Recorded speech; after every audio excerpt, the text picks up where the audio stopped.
हमारे साथ तशरीफ़ रखते हैं जनाब जावेद अहमद राना साहब, x deputy chairman J&K legislative council, x MLA Mendhar और प्रेजेंट इस वक्त president J&K national conference Pir Panjal zone के हैं। राना साहब, आपका वेलकम है।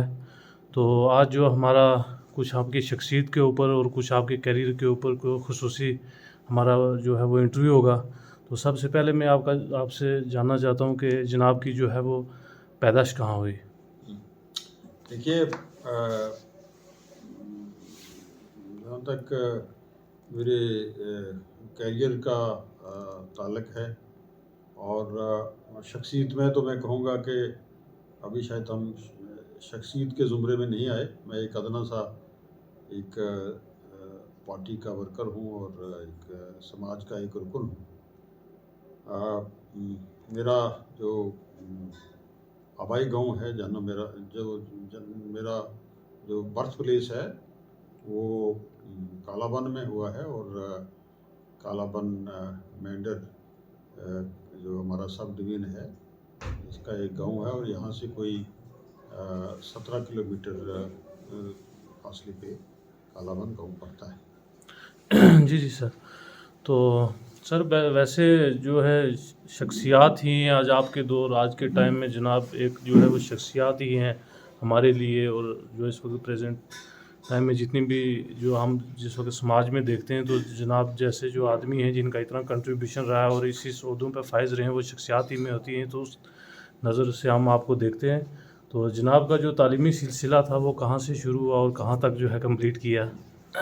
देखिए, तालीम तो मैं ये समझता हूँ कि जब तक इंसान की ज़िंदगी है वो तालिब इल्म ही रहता है और उसको सीखना चाहिए, पढ़ना चाहिए। बिलखुसूस मुझे बाबा कौम सानी सर सैयद डॉक्टर मसूद चौधरी साहब की बात याद आ गई। अल्लाह तबारक ताला उनको जन्नत नसीब करे। वो हमेशा ये कहा करते थे कि पढ़ा करो जी। और बुक्स के साथ उनका बड़ा लगाव था और मैं ये समझता हूँ कि एक मुझे वहाँ से एक ये सबक भी मिला और मेरी आदत में ये शामिल हो गया कि मैं कोशिश करता हूँ स्टडी करने की, पढ़ने की और मुख्तलिफ़ सब्जेक्ट पे मैं पढ़ता रहता हूँ। जहाँ तक मेरी फुर्सत में, अगर मुझे कुछ मेरी मसरूफियात में अगर मुझे फुर्सत के लम्हे मिलते हैं तो मैं वो करता हूँ। तो ऐसे कहने में तो मैं लॉ ग्रेजुएट हूँ जी। और मैंने जम्मू यूनिवर्सिटी से लॉ किया है, लेकिन वो कोई खबर नहीं कि हम कहाँ पढ़े, कैसे पढ़े। और मैं समझता हूँ कि डिग्री तो हमने ले ली है, लेकिन शायद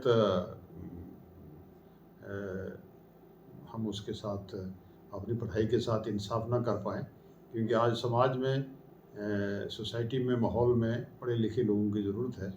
और पढ़ना जो है वो डिग्री हासिल करना नहीं होता है, बल्कि उसको प्रैक्टिकली इम्प्लीमेंट करना होता है।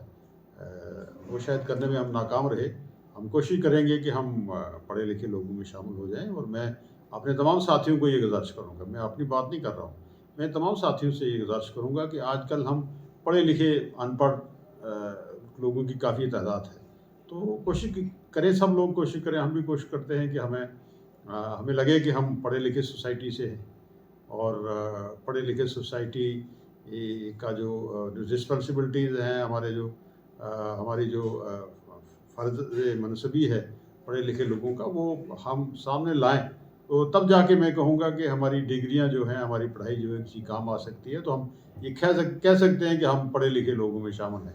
बरगैफ कहने को मैं लॉ ग्रेजुएट हूँ और मैंने BA जो है वो डिग्री कॉलेज से की थी और लॉ जम्मू यूनिवर्सिटी से। सर यहीं एक सवाल और जोड़ना चाहूँगा कि जनाब का जैसे पहले हमने तारफ़ कराया, आप एक बेस्ट लेजिस्लेटर रहे हैं, आपने अपने इलाके की नुमाइंदगी की है, इस वक्त भी आप एक्टिव पॉलिटिक्स में हैं। तो जब आपने बाबा कौम सर सैयद सानी का नाम लिया, तो जब उनके हम देखते हैं तो फिर जनाब के ख़ानदान को देखते हैं एक बड़ा ब्यूरोक्रेटिक सेटअप है और बड़े पढ़े लिखे ख़ानदान से जनाब आते हैं, तो जनाब ने ये सियासत का जो है ये कब सोचा, कैसे ये ज़हन में आया कि हमें ये करना चाहिए, कोई ख़ास देखिए, वजह? मैं ये समझूँ कि जब मैंने मैंने लॉ की डिग्री ली, तो बाबाए कौम मसूद चौधरी साहब ने मुझे कॉल किया, मैं उनके दौलत खाने पे गया। अ, तो मुझे उन्होंने कहा, आपको मुबारक है, आप लॉ कर चुके हैं और आपको करना क्या है? क्योंकि वो हमेशा ऐसी तरबियत देते थे दूसरे को, ताकि दूसरे आदमी के मन से बात उठे और वो क्या करना चाहता है वो प्रैक्टिकली इम्प्लीमेंट करे। तो उन्होंने मुझे 3-4 ऑफर दिए कि आप कोई जॉब ज्वाइन करना चाहते हैं, बिजनेस करना चाहते हैं, वकालत करना चाहते हैं, तो आप क्या करना चाहते हैं, आपकी क्या ख्वाहिश है? जी सर। क्योंकि मैं मेरी शादी जो थी वो बचपन में हुई थी, मैं 16-17 साल का था तो मेरी शादी हुई थी। जी सर। और जब मैंने लॉ किया है जम्मू यूनिवर्सिटी से, उस वक़्त मेरे अल्लाह के फ़ज़ल से 2 बच्चे और 2 बच्चियाँ थीं। और उस लिहाज से भी मैं चाहता था कि मेरी कोई गवर्नमेंट जॉब मुझे मिल जाए और मैं उस सिस्टम को, अपनी फैमिली को लेके आगे चलूँ। तो मैंने कहा, मुझे अगर कोई नौकरी मिल जाए अच्छी सी और जिसमें ठीक-ठाक कमाई वगैरह भी हो हाँ जी। और मैं अपने सिस्टम को चला सकूँ। तो उन्होंने कहा, ये कमाई वगैरह क्या होती है? जी। तो मैंने कहा, जिसमें कुछ तनख्वाह के बगैर भी कुछ इनकम हो। तो उन्होंने मुझे इस बात को उन्होंने रिजेक्ट किया कि भाई अभी आप कोई जॉब ढूंढ रहे हैं और आपकी नज़र जो है मुझे ऐसा जॉब मिले जहां मैं लूट मार करूं। तो पहली बात तो ये है कि ऐसा नहीं होना चाहिए। और दूसरा ये कि नौकरी वो आदमी करता है जो कमज़ोर दिल का हो। जी। और अब दूसरी बात बताइए, आप क्या करना चाहते हैं? तो उन्होंने कहा, बिजनेस और वकालत। तो मैंने कहा, बिजनेस में थोड़ा मुझे इतना लगेगा नहीं। उन्होंने कहा, नहीं, हम जम्मू की मशहूर मार्केट रघुनाथ बाज़ार थी, हम वहाँ कोई आपके लिए कोई दुकान वगैरह ले लेते हैं, शॉपिंग कम्प्लेक्स ले लेते हैं किराए पे, और आप जो है वहाँ कोई बिजनेस स्टार्ट करें। बहरकैफ आज आके मैंने कहा कि जब उन्होंने, क्योंकि उनके वो चाहते थे, जो मैंने किया वो चाहते थे, वो दिल से वो चाहते थे। तो फिर उन्होंने वकालत में बात शुरू की खुद अपनी तरफ से।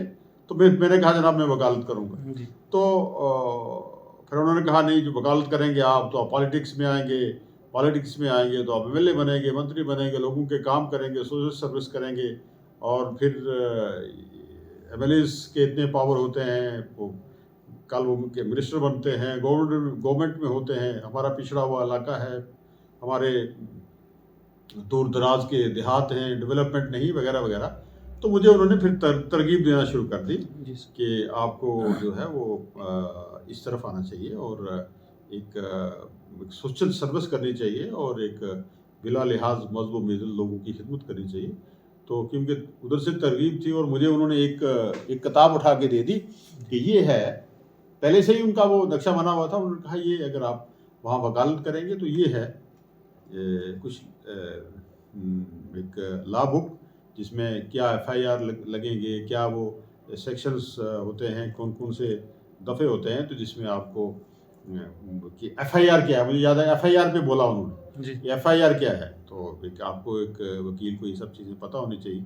तो मुझे दिया। तो फिर उसके बाद मैंने वकालत ज्वाइन की जम्मू हाई कोर्ट में। मैंने असगर अली, हमारे चौधरी असगर मरहूम थे, उनके साथ मैंने कुछ अर्सा वहाँ वकालत जम्मू में हाई कोर्ट में की। और क्योंकि मुझे फिर जो बाबा कौम का जो असली उनका जो मकसद था मुझे वकालत में लाने के लिए, और फिर मैं मेंढर में आ गया। यहाँ मैंने कुछ अर्सा मुनसिफ कोर्ट में वकालत की। और फिर कहते हैं कि जब मैं पोची पिया के गाऊँ, ऐसा लचका मेरा पाँव के घुंघरू टूट गए।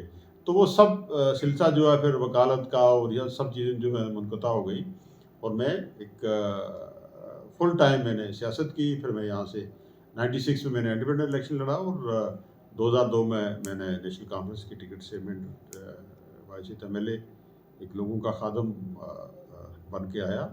और तब से मैं लोगों की खिदमत कर रहा हूँ। 2 बार मैं 3 बार लेजिस्लेटर रहा हूँ, अपर हाउस में रहा हूँ, डिप्टी चेयरमैन रहा हूँ, 2 बार एमएलए रहा हूँ। तो मेरी ये कार्यकाल। सर, ये जैसे आपने बताया, आपकी बातों से ये लगा कि हमारा इलाका जो था बहुत पिछड़ा हुआ था, दूर दराज था, जो है तरक्की का फुकदान था। तो बाबा यकूम को, डॉक्टर मसूद चौधरी साहब को वो चीज़ें दिखती थी, आप लोगों की परेशानियां दिखती थी, तो यही आपका मकसद था सियासत में आने का। आपकी बातों से ये यहाँ हुआ। तो आपने खुद ही बताया कि आप नहीं, मैं इसमें थोड़ा सा आपकी बात में इजाफा करूँगा, क्योंकि सियासत में मुझे इंटरेस्ट ज़रूर था।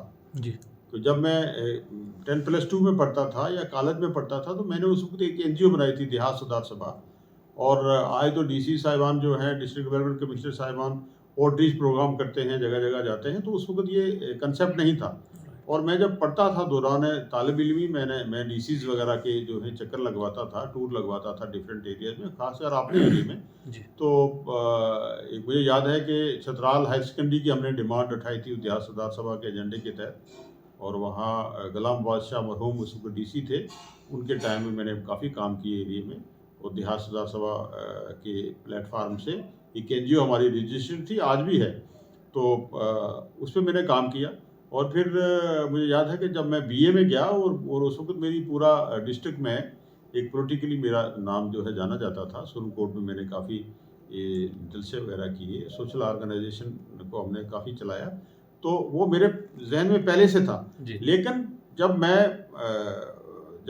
मैं तालीम से फारूग हुआ, और उस वक्त भाई साहब ने, बाबा कौम ने मुझे जो इस तरफ राग़िब किया, तो वो उनको क्रेडिट जाता है। मतलब मैं ये समझता हूँ कि वो ये चाहते थे, जो मैं कर रहा था वो ये चाहते थे कि ये करे, लेकिन कहे ये आपने मुंह से कहे, कल कहीं हमारे सर पे न चढ़ जाए। तो क्योंकि वो आप खुद कहेगा और वो उस पर लगन से काम करेगा, वो उनका एक मिशन था। और मैं समझता हूँ कि मुझे अल्लाह के फजल से वहाँ तो पहुँचना नामुमकिन है, लेकिन कुछ चीज़ें जो है मैंने बाबा कौम से सीखी हैं। बुक्स का मुताला करना, कहाँ तक कर सकता हूँ मैंने पहले ही बता दिया कि हम कहाँ पढ़े, क्या पढ़े, कुछ इल्म नहीं। पढ़े लिखे लोगों में हम शामिल अपना आपको नहीं समझते हैं। हालांकि मेरे पास लॉ की डिग्री है, और मैं बेहतर ढंग से इंशाल्लाह अपने प्रोफेशन को, अपनी उसको मैं निभा सकता हूँ। लेकिन फिर भी मैं समझता हूँ कि हम अभी पढ़े लिखे लोगों की लिस्ट में नहीं आ रहे, अपने आप को नहीं समझते। तो ये बाबा कौम का, मसूद चौधरी साहब का ये एक कंसेप्ट था, उनका एक ख्याल था, उनका एक इरादा था कि हम अपनी फैमिली से किसी आदमी को आगे लाएं जो खुद वॉलंटरी तौर पे तैयार हो और लोगों की खिदमत करे। और जब मैं एमएलए बन गया, तो उन्होंने मुझे याद है कि वो आईजी क्राइम थे, और मुझे उनके साथ पहली बार जहाज़ में सफ़र करने का मौका मिला। और मैं श्रीनगर में गया, रात को उन्होंने उनके ही यहाँ में ठहरा। और जो मुझे उन्होंने लेसन दिया, जो मुझे सबक दिया, पहला सबसे पहले सबक ये था कि आप हर गांव में रोड कनेक्टिविटी देना, रोड कनेक्टिविटी का काम शुरू करो, और स्कूल्स एजुकेशन का काम शुरू करो। और इस पे मैं समझता हूँ, मैंने बहुत बार उनको ये कहा कि अल्लाह के फजल से मैंने आपके कहने पे इस पे मैंने काफ़ी काम किया है। और आज हर गांव में हाई स्कूल है, और मैंने बहुत से प्राइमरी स्कूल को मिडिल स्कूल किया। आपको आपके रिकॉर्ड के लिए मैं कहूँगा कि ईजीएस सेंटर मैंने खोले, जितने पूरे रजौरी पुंछ में नहीं थे, इतने मेंटर में खोले। फिर एक वबाल बन गया पूरे डिस्ट्रिक्ट में कि सरप्लस लोग लगा दिए। तमाम मेरे साथी जो लेजिस्लेटर थे वो इसकी मुखालफत करते थे। फिर लोगों को हमने एडजस्ट करवाया, और जब हमने दूसरे जोन में एडजस्ट करवाने की कोशिश की, और जो हमारे दूसरे साथी थे उन्होंने उसकी मुखालफत की, और मैंने उस वक्त के डीसीज को एक मशवरा दिया। मैंने कहा एक मशवरा मेरा ये है कि इनको लियन इनका आप वहीं रहो जहाँ पोस्टें हैं, लेकिन काम इनसे मेंटर में लो। तो एक बड़ा आइडिया मैंने दिया, और उस पर वो लोग जो है रेगुलराइज हो गए। आज वो कुछ मास्टर ग्रेड में हैं, कुछ उससे भी ऊपर हैं। तो मैं ये फ़ख्र से कहता हूँ कि एजुकेशन में मैंने बहुत काम किया। मैंने यूनिवर्सिटी कैंपस के लिए मैंने यूनिवर्सिटी जो डना शाहसार के लिए 1200 कनाल एरिया अलाट करवाया। आज तो यूनिवर्सिटी का तो मुझे लगता नहीं कि इस दौर में हमें यूनिवर्सिटी मिलेगी या कुछ मिलेगी, लेकिन मैंने एकलव्य यहाँ कॉलेज लाया, मैंने डिग्री कॉलेज लाया, और मैंने हाई स्कूल और हाई सेकेंडरीज और ये इस पर बहुत काम किया। ये मुझे मैं कहूँगा कि बाबा कौम का जो हुक्म था, जो उनकी चाहत थी, जो वो चाहते थे कि एजुकेशन सिस्टम को यहाँ बढ़ावा दिया जाए, उससे मैंने बहुत काम किया और अल्लाह के फजल से मैं कामयाब भी हुआ रोड कम्युनिकेशन में और एजुकेशन में। सर, ये आपने मेरे सवाल के सारे जवाब दे दिए, लेकिन एक दो चीज़ें मैं जानना चाहूँगा कि आपसे पहले जो स्कूलों की कंडीशन थी, जब आप लेजिस्लेटर बने 2002 में इलेक्ट होके आए, तो एक बात तो यहाँ क्लियर होगी कि लीडर बाई बर्थ होता है, लीडर बनाए नहीं जाते, लेकिन उसको एक दिशा दी जाती है, एक रास्ता दिखाया जाता है। वो आपके मोहसिन बाबा कौम बने, तो बेसिकली तो आप शुरू से ही जैसे आपने सोशली काम वो करते थे। लेकिन मैं इसमें एक ये स्कूल एजुकेशन सेक्टर का एक और सवाल इसमें ऐड कर दूँगी। आपसे पहले यहाँ क्या पोजीशंस थी कि degree college, university, high secondary school, ये जो ऐसे ईजीएस सेंटर्स या ऐसे कुछ देखिए, मैं चीज़ें थी इसमें या क्या एक स्टैंड? और बात का इजाफा करूंगा कि जब मैंने देहात सुधार सभा बनाई और मेरे वालिद बुजुर्ग अल्लाह तबारक तआला जन्नत फ़िरदौस नसीब करे एक सोशल रिफार्मर थे, एजुकेशनिस्ट थे और उन्होंने एजुकेशन में बहुत काम किया। वो पहले ग्रेजुएट थे रियासत पुंछ से, हमारी कम्युनिटी में से, और जब उन्होंने पहले गुज्जर कैंडिडेट थे जिन्होंने लाहौर यूनिवर्सिटी से बीए भी किया और मैट्रिक भी किया और उसके बाद बीए किया, तो वो ये चाहते थे, मुझे कहते थे कि ये जो सियासत का पेशा है ये बहुत मुश्किल पेशा है जी। आप लोग जब सियासत में जाते हो तो उलझ जाते हो, जात पात पे, पार्टी पॉलिटिक्स पे उलझ जाते हो। तो एक शेर जो था वो हमेशा वो कहते थे कि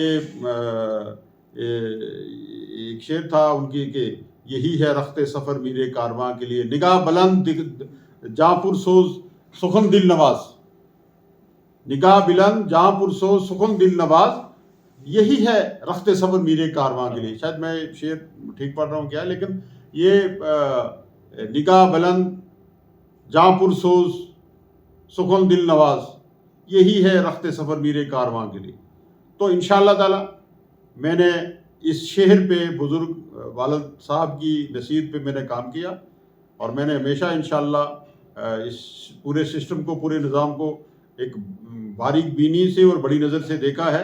और जहाँ तक मेरे कौल फेल में का ताल्लुक है उसमें भी मैंने कोशिश की है कि हक़ की बात की जाए, ज़ालिम कोई भी हो उसके ख़िलाफ़ आवाज़ उठाई जाए, और जहाँ पुरसोज दिल की बात है तो इंशाअल्लाह ताला वो भी एक दर्द भरा दिल मेरे सीने में इंशाअल्लाह है। ये मैं फ़ख्र से कहूँगा कि ये तो हमारे ख़ानदान का एक वतीरा रहा है। इंशाअल्लाह ये मैं फ़ख्र से कहूँगा कि हमारे ख़ानदान ने बिला लिहाज मज़हब व मिल्लत, कौम व मुल्क की खिदमत की है। तो चाहे बाबा कौम हूँ, मेरे वालिद साहब हूँ, क्योंकि उन्होंने भी बहुत काम किया और उनकी बदौलत हम आगे निकले। और मैंने भी जहाँ मेरा ये टाइम था, कोई भी मैं फ़ख्र से ये कह सकता हूँ कि मेरे ख़ानदान में किसी भी शख्स के साथ कोई ज़्यादती हमारे ख़ानदान से नहीं हुई होगी। हमने लोगों की बिला ज़ात पात मज़हब व मिल्लत खिदमत की है।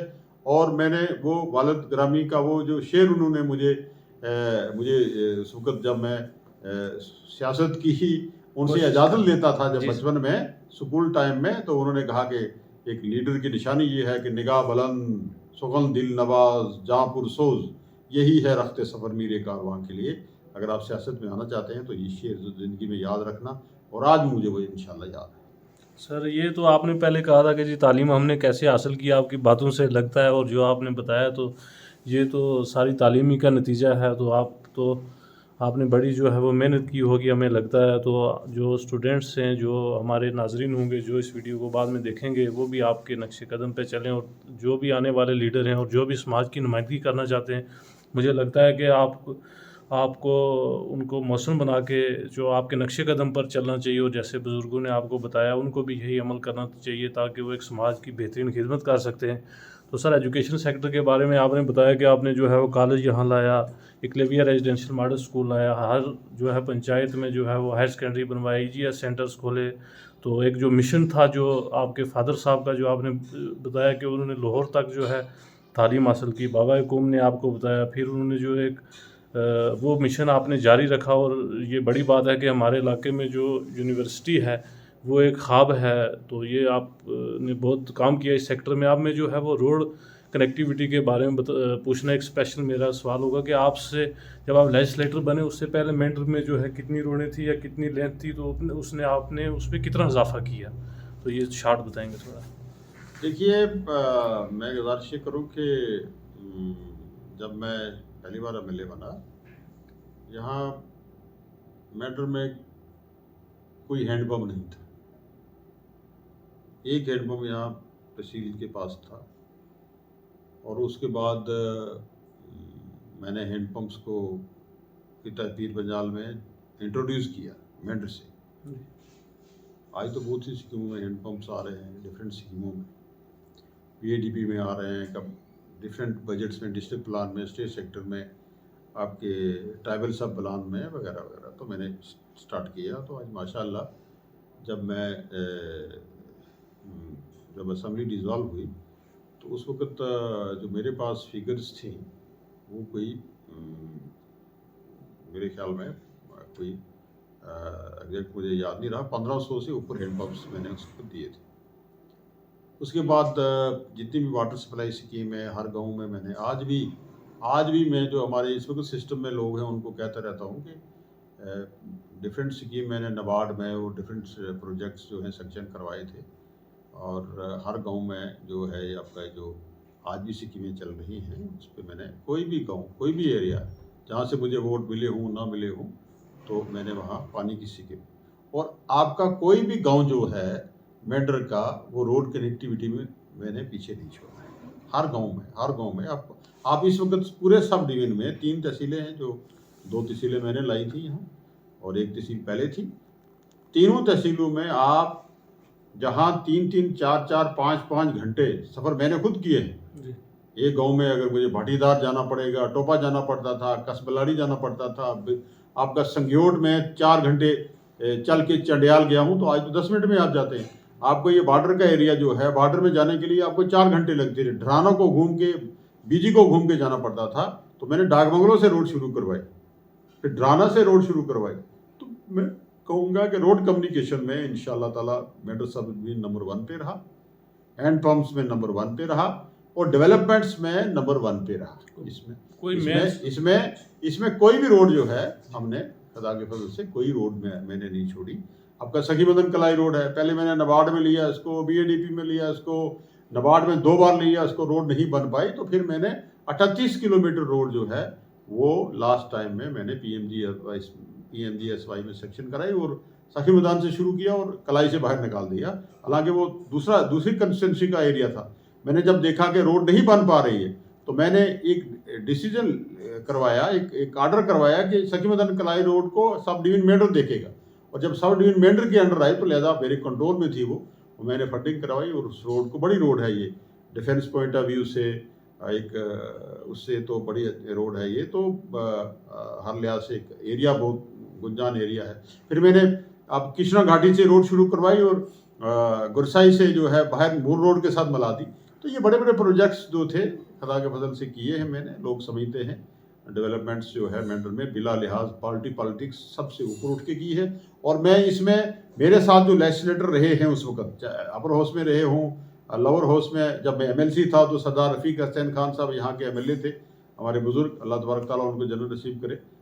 मतलब एक मिल के हम सब लोगों ने इस एरिया की खिदमत की है। मुर्तज़ा खान थे, रशीद कुरैशी साहब थे, यहाँ हमारे बुजुर्ग लाल मोहम्मद साबर साहब थे। तो ये मेरे टाइम में ये इखलाक खान साहब भी एमएलसी थे।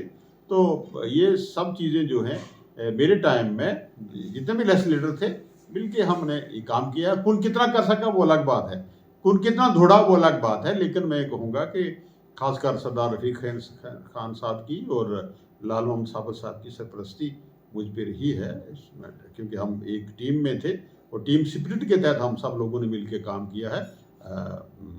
आज के इस मौके पे मैंने ये ज़रूरी समझा कि मैं उन बुज़ुर्गों को भी याद करूं जो सियासत में मुझसे बहुत सीनियर थे, एक बड़ा उनका मकाम था और उनकी भी कंट्रीब्यूशन रही हमारे साथ इस मेंढर को डेवलप करने में। सर, आपका जो है फ्यूचर प्रायोरिटीज़ और विजन क्या है? देखिए, मैं फ्यूचर प्रायोरिटीज़ एक ही बात मैं करूँगा कि हम एक उस दलदल में रह रहे हैं। कल भी मैंने यहाँ जो एक यादगार प्रोग्राम था वसूल चौधरी साहब की याद में सिविल सोसाइटी मेंटेन रखा कि मैंने वहाँ भी एक बात का इशारा किया था कि हम एक ऐसी सोसाइटी में, अभी ऐसे माहौल में हैं कि हम खुल के किसी के लिए दवा भी नहीं कर सकते।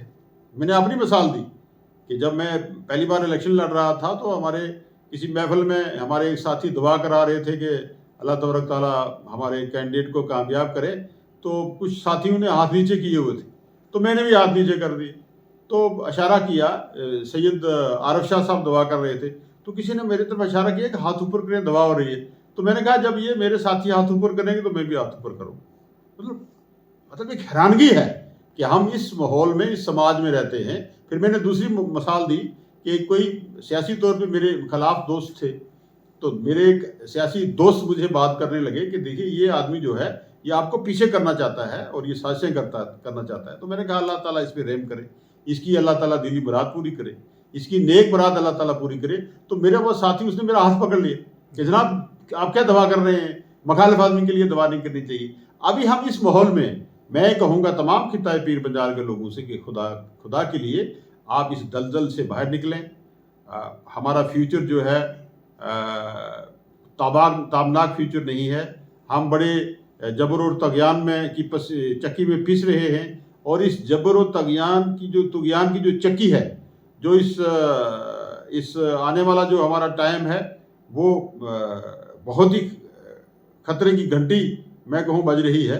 तो हमें मुतहिद होके बात करनी चाहिए, एक प्लेटफार्म पे आना चाहिए, और अपना जो इत्तेहाद है, इत्तेफाक है, उसको कायम दाम रखना चाहिए। सियासी तौर पे आप लड़ाई लड़ें अपनी, लेकिन हमारा जो मजमूई काज है उसकी सालमियत के लिए, उसकी बका के लिए हमें इकट्ठा होना चाहिए।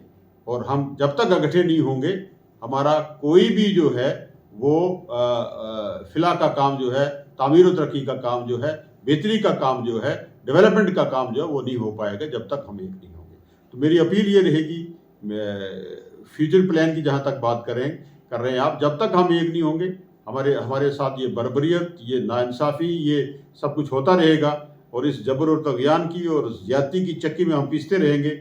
मैं खिताए पीर पंजाल के और जम्मू कश्मीर के लोगों को ये कहूँगा कि खुदा के लिए इस वक्त को, इस मुश्किल वक्त को आप पहचानें, जहाँ हमारी शनाख्त को ख़तरा है, जहाँ हमारे मज़हब को ख़तरा है, जहाँ हमारी आइडेंटिटी को ख़तरा है। तो इसमें हमें सब मिल के जो है इकट्ठा होना चाहिए, और मुल्क की सालमियत के लिए और कौम और मिल्लत की सालमियत के लिए हमें इकट्ठा होकर लड़ाई लड़नी चाहिए।